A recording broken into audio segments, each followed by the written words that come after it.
What is going on, Jet fans? Matt O'Leary back with another video. Today, I want to talk about a report that Jamal Adams wants to come back to the New York Jets in 2025.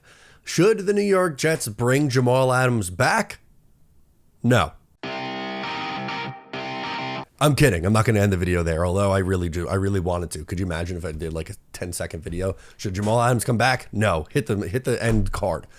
No, but let's actually talk about this a little bit. So Jamal Adams, here was the quote: "I would love to be back with the Jets and obviously finish it the right way. Man, that would be a dream come true, just to patch up that relationship and kind of make it right." You want to know why Jamal Adams wants to come back to the New York Jets? He has nowhere else to go. That's your answer. He wants to come back because he's not wanted around the league. He's played in 15 games the last 3 years. That's an average of 5 games a season. Injuries have completely derailed his career. And it stinks because he was, taking aside what happened with the Jets, and we'll talk through what happened in case you forget or have a short memory in a moment. But he was a very, very, very talented football player for a few years in this league. And unfortunately, injuries have taken its toll, and he's 29 years old and not anywhere close to the same guy that he was when he was with the Jets or his first couple of years in Seattle. And that's unfortunate. I feel for Jamal, the player, for that, but I want no part of a Jamal Adams reunion. And I get like that there's some fans who, maybe especially on the younger side, I feel like, who remember Jamal Adams as, one of the first great players on the Jets team that they remembered. And, he was drafted in 2017, 6th overall, and was here for 3 years. And he was a really good football player. He was a great player for the Jets. 2 Pro Bowls, a first team All-Pro, on the really, a good player on a really damn good football team. But he handled it completely wrong. His exit was so messy and so drama-filled. And the shade and the comments that he would throw against the Jets for years after he left, to now be like, you know what? I'm on the verge of being out of the league.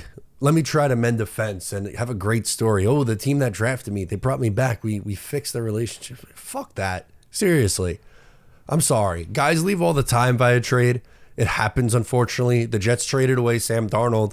Do people hate Sam Darnold for how he handled his exit? Leonard Williams, the Jets traded away Leonard Williams. I don't have any animosity towards Leonard Williams. I thought it was a good trade that Joe Douglas made, because they just drafted, Quinnen Williams. It made sense for them to go that direction because they weren't going to pay him. I have no ill will towards Leonard Williams.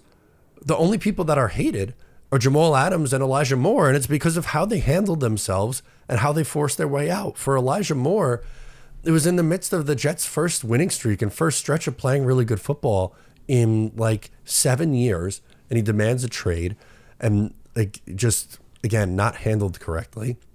And then for Jamal Adams, he was mad.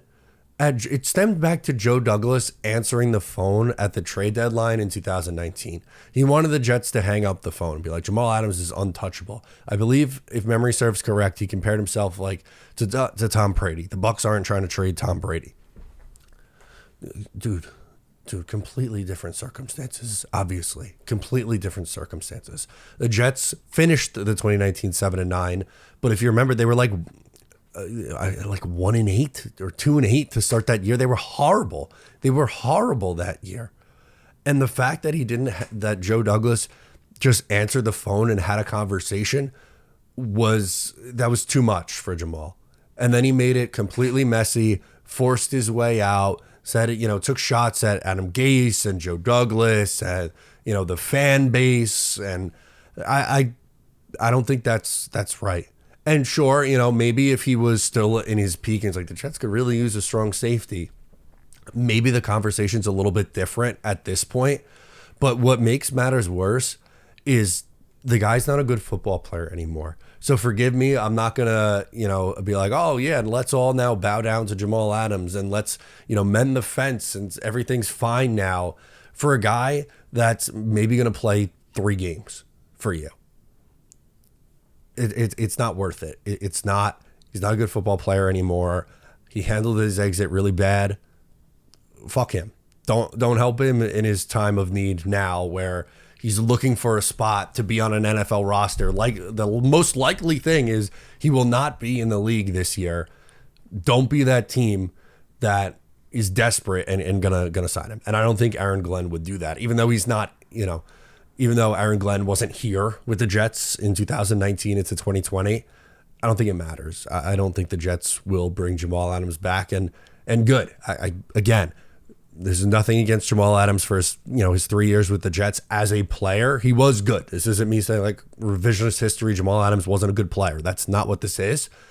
He handled his exit really poorly. He was an asshole to the organization, to the fans specifically as well, and now is a barely rosterable NFL player and wants to mend defense. It's because he's desperate. Don't be the team that's desperate and sign the desperate guy. I'm Matt O'Leary. Subscribe if you're new. Let me know your thoughts, and I'll catch you next time.